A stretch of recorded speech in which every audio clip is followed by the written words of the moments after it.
Hey family, it's Tasha MAMABEAR Prepping. Welcome to the channel. Welcome back to the channel. Nice subscribers. Love you so much. Okay, so today we have a ton of stuff to do on the schedule today, so it's a little early here, and I wanted to bang out the video for you guys because I want to continue to give you a video every single day at 2 o'clock, no matter how crazy my day is. So the video today, super important. It's basically the first 7 things you're gonna do when shit hits the fan, okay? I get the question a lot. People are like, hey, do you bug in, do you bug out? I've done a video on that, my thoughts on that, right? And I'll try to put it right here in the video. If not, it'll be somewhere in the video. You guys, I'm not very good with the tags at the top, okay? With the timing. Okay, so let's get into it. 7 things that you're going to do, and these are kind of in order-ish, okay? I've talked about this a lot. Things you would do when shit hits the fan, things to think about when shit hits the fan. We've talked about emergency plans and how you build those and kind of those elements. And so some of this stuff is like that. But if you're new to prepping, this is super, super important because a lot of people die when major things happen and it goes off of just regular decisions, okay? Making poor decisions will get you killed, okay? So my very first thing is stay put, right? Stay put and start assessing the situation. So do not get your bags and run to the car like there's somewhere you're going, okay? When you don't even know what's going on. I have like breakfast, I think. Anyway, you don't even know what's going on. You haven't assessed and you're just randomly grabbing these bags and getting in the car and going. That is not what you're doing. Unless you are in direct, direct danger. I mean, you're gonna know, right? You're gonna know you need to leave because there's a major disaster. There's a tsunami coming. There's a nuclear warhead, in your area, and you have to flee before that nuclear fallout. Something like that. Otherwise, something happens, you stay put and you assess the situation. You start figuring out what the heck is going on so that you can make so you can employ your already planned out plans. So you can execute those plans. But you have to know what's going on first to know which plan you're executing, right? Okay. Second thing is start collecting your intel, right? Being nosy with neighbors, trying to figure out if it's a true like crazy shit hit the fan, probably no phones, probably no internet, could be no power, but you're gonna have to get out enough or be talking to people enough to figure out what's going on. Yes, if you've got some sort of internet or you can do some kind of research or the TVs are still going on, start collecting information from neighbors, from your receivable radios, any way that you can get that information and collect your family. Get your family home. Where is your family? Because a lot of times I think people have this fantasy that like, everything's gonna be perfect, everybody's gonna be home, and then something's gonna hit, and then you can employ a plan, and that's just not the way it is. All types of things are gonna happen to blow holes in any kind of plan that you made, okay? So, number 2 is, get nosy, start collecting intel, and figure out where your family is, and you're waiting for them to come home, okay? They should already know, everybody should already know what they're doing in the emergency plan in regards to getting family members home, getting kids home. Now, if you have to go out to get kids, by all means, I would say this is the only reason you're going out is to get your kids from school or get your kids because they're on the way walking home and you want to snatch them up the quickest possible timeline. Okay, get your immediate family that lives in the home with you home. Okay. And you should have a plan for that.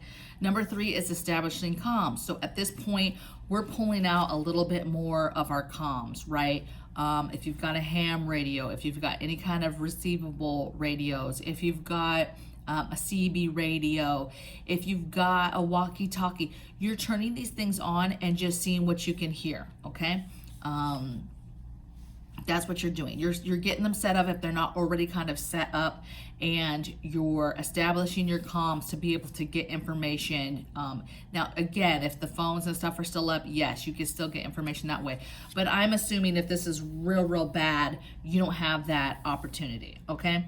Next thing is, you guys, this is a pet peeve. This is why we prepare, okay? Do not, absolutely, do not go out of your home. Do not go out to get stuff. Do not go out to get gas. Do not go out to get, money from the ATM. Do not go out for last minute food, last minute water, last minute meds, to go looting. Don't go out anymore. You are going to know if it's a situation where it's a true craziness, okay? You should, if it's a true craziness, you should not be going out and getting stuff. You stay home. Do not be the one getting out and having to do these things. You put yourself at much higher risk because you had to go out and get some water or get some food, okay? People get very angry, very violent when they are trying to get the last of anything. And so it is a dangerous situation. So do not be the one that's going out and getting this stuff. And the way you do that, you guys, is preparing, which is what we do every single day. That's why you stack the food. That's why you stack the water. That's why you keep your gas tanks full and keep extra fuel on hand, propane, butane, whatever it is that you need to survive. That is why you do that. That's why you keep some cash in your home, so that you have that cash already and you're not freaking out because the ATMs are closed, but you decided to go out and check anyway, okay? Do not do that stuff. That's why we prep medicine, so you don't have to go out and try to get critical medicine at the pharmacy, okay? Like, you really need to get it together, because that's what the channel's about. This is what it's about, is preparing and being prepared ahead of time, so that you're not the dummy that has to run out and go get stuff, okay? And I get it. The urge might be there, like, oh, just one more trip to just get one more this or one more that, or I can do it and it won't be dangerous. You need to really consider that, okay? Have you not watched enough movies to realize, like, that is bad? You know, when you're the one watching the movie, you're like, don't do it, don't go. I'm talking to you, dummy. If you think that you're gonna have the capability to just go and get that stuff and you're gonna be fine. That's why we prepare, so you do not have to be that person, okay? This is probably the biggest one on the list. Do not go out and get this stuff. You're supposed to already have it. So if you're a new prepper and you don't have stacked up food, water, medicines, medical supplies, your cash, okay? You keep your gas tank full all the time, okay? Keep gas on hand on your property if you can. If you can't, keep the other fuels that are a lot safer on your property, like your propane bottles and your butane and stuff like that for your cooking sources, or possibly your heating sources, your kerosene, things like that, okay? Stock up on that stuff if you're in a situation where you're not able to keep like actual gas. But guess what, baby? You're not going anywhere, so you don't need the gas, okay? If something happened and you have been planning for gas or whatever, and you assess very quickly and you realize you have to go, then yes, you're gonna have that fuel that you've gotten, and you guys are gonna bug out and go to the location that you're supposed to. But you have to assess that really fast. Like, you have to immediately know, I can see a fireball from a nuclear attack and we're getting in the car and we're deucing out to a different location, okay? You can assess that quickly, okay? But if it's just like the power's down and you're not hearing anything crazy on the emergency wavelengths as far as, like, you know, nuclear attack, whatever, and even that, it's like, if you're not hearing sirens or hearing stuff or getting immediate stuff, you need to just calm down and chill out, okay? Bad decisions are made when you are not calm, okay? So be still and think through what is happening, and then you go from there. Okay, the next one is just very simple. Follow your emergency plans. Again, it's like the one before where we say prep all this stuff so you don't have to worry about it. Emergency plans. You should already have emergency plans, and what scenarios would have you bugging out, what scenarios would have you bugging in, what is happening, calmly assess what is happening, and then you're gonna employ your emergency plan that has to do with that, okay? What are you doing? Are you staying? Are you going? What all is involved with you going? And you follow that plan, okay? Most scenarios, though, you guys, are gonna have you sheltering in place. It's gonna have you staying home, okay? So Again, super important to make these emergency plans prior so that you are not making bad decisions in haste. You are just not freaking out and like, I can't do this. And I think, I don't know if that, I don't know, was that a bug? I don't know. Something was flying in my screen, okay? All right, next thing is, so shit has hit the fan, and it's a big one, right? And you're following your emergency plans, you're digging in, you stayed put, and you're figuring things out, and you're moving forward. You're staying up on the intel, you're staying up with what's going on. But at this point, now things are kind of like, okay, it's settled. Everybody kind of knows what's going on at this point. Everybody has communicated that. The people that ran off have gone. It's a little bit quieter. It's a little bit more died down, okay? Yes, maybe there's crazy stuff still going outside, but a little bit of time has gone by, okay? This is what you're gonna do.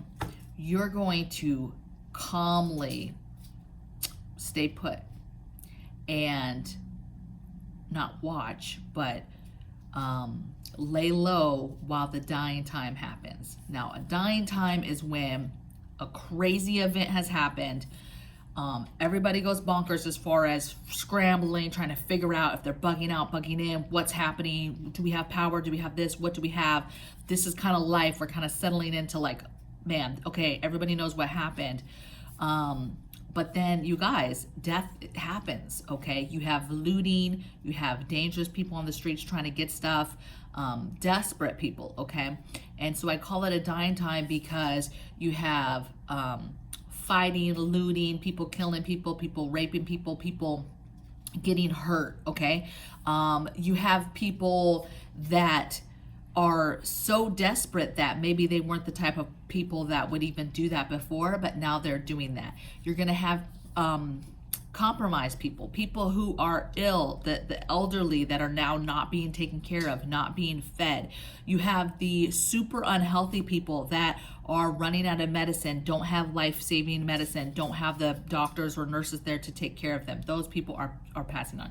You have the mentally ill passing on. You have the part of the community or society that cannot handle this and are committing suicide, okay? So you have a lot of things that are happening that people are dying off from, okay? You have people that are gonna be starving and dying from starvation, people that are dying from not having water or not properly treating water. You have all these people possibly, maybe the toilets work, maybe they don't, so now we're dealing with disease, dysentery, you know, there's other things, okay? So it's pretty scary the time immediately following any kind of major event. That part is not a lie in the movies when they talk about the craziness that happens afterwards. It's not pretty. And so you want to be laying low. And my last one is practicing gray man. You are being quiet, you know, you're not bringing attention to you. You're not going out. I'm not saying that it's not a situation where you can't be communicating with your neighbors and stuff, but at that point, you know, are you guys coming out at a certain time and discussing stuff?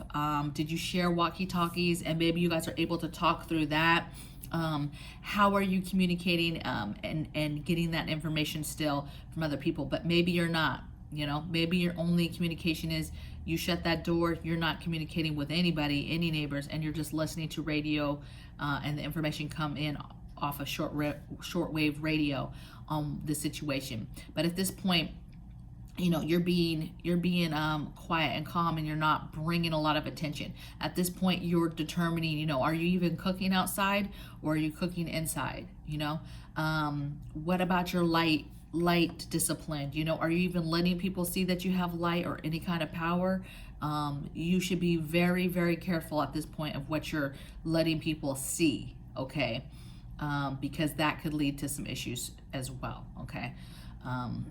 I think that it's hard to talk about this topic because the variety of the event that could happen, the variety of what could happen. So like, you know, we could be talking something as simple as just a natural disaster comes through. We're in California. Let's just say the big one hits, everything's getting destroyed, and there's all the aftermath after that, okay? Yeah, Some people are going to flee because they can't even go home because the building's destroyed. But let's say you're able to stay home. A lot of people are going to be staying put. And there's other things that happen after that that you have to worry about. Looting, stealing, gas pipes bursting, you know, so explosions, water pipes bursting. So now there's a water situation. You need to boil water, but can you? There's no power. Something as simple as that, you guys, is what I'm talking about. A shit hitting the fan does not have to be like a nuclear, you know, bomb event. It can be something as simple as just a natural disaster has come through in some form, and you're trying to figure out what to do. But even in that situation, you might get to a point where you need to be practicing gray man, because, you know, the whole point of preparedness was to make sure that your family could go through a set amount of time, okay? And you might not be able to do that if you're screaming to the whole world that you've got things, and you scream into the whole world that you're able to power stuff, and you can see, and you have plenty of food to eat, and you have plenty of water, and you're not struggling like everybody else. So something as simple as that can get you in trouble with other people if you're not careful about what you let people see, okay? So that's what I got for you guys today. 7 things, the very first, in my opinion, 7 things that you do when shit hits the fan, okay? And a couple of these, if you haven't done them yet, they're homework, baby. So if you haven't done your emergency plans, you need to do your emergency plans. If you haven't been practicing having those things at home, like stacking food, stacking water, making sure your gas is full, having your alternate gas or fuel sources in the home, you know, having your cash, things like that. If you have not been doing that, that's what you need to be working on. You need to be working on the things, stacking those items, and getting those emergency plans down. Just sit down one day and be like, okay, first list out the things that could happen in your area. Okay, boom, this is the things that could happen. Okay, what are the other prepping scenarios that you would like to prepare for? Okay, and then you build emergency plans. What is the number one thing that you think could happen in your area? Natural disaster, let's say. Plan and do an emergency plan for that. And break up the plan if you had to bug out for that situation, and if you had to bug in. One, you should be asking the question right away is, does that scenario more than likely have you bugging in or bugging out? And then you're gonna have a plan for both, right? You have a plan A, B, and C. However, obviously, if it's something that you know more than likely you're gonna bug in, then that should be very, very, very thorough and really thought out, step by step, what needs to be done. Whereas, okay, if you bug out, your bug out plans for the most part should all kind of be the same, okay? Unless you have multiple situations, multiple places, and you know if certain things happen, you have to go maybe a little bit further. I don't know. Everybody's unique with what their situations are and where they have caches and where they have other homes or whatever, okay? So I would love to hear in the comments below what you guys think about my 7 first things that you're gonna do when she hits the fan. Anything that you think I forgot. Again, remember, you have new preppers that are watching your comments and watching your words. So share your knowledge, you guys. It's not just about, oh, what does Tasha know? What does Mama Bear know? What did she say? No, we're all here to help each other. And I learn stuff every single day from you guys. So keep the love going, keep the comments coming, and I'll see you guys in the next video. Take care.